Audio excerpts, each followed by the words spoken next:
So hi! Welcome and welcome back to my YouTube channel. And for today's tutorial guys, ituturo ko sa inyo kung paano nga ba magpalit ng name sa ating LokLok account.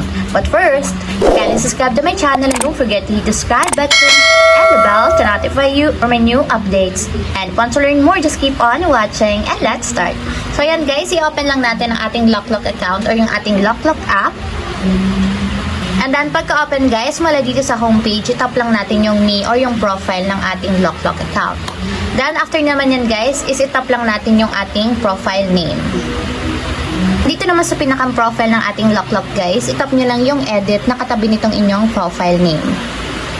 And dito guys, pwede nyo nang baguhin yung inyong name sa LokLok. So, tap nyo lang dito is yung nickname. And dito guys, pwede nang ilagay yung gusto nyong ipalit na name sa inyong LokLok account. So, ayan guys, binawasan ko lang. And kapag okay na, tap natin yung confirm para mapalitan na siya. And refresh lang natin guys. And kung makikita nyo, edited successfully, nabago na yung aking profile name.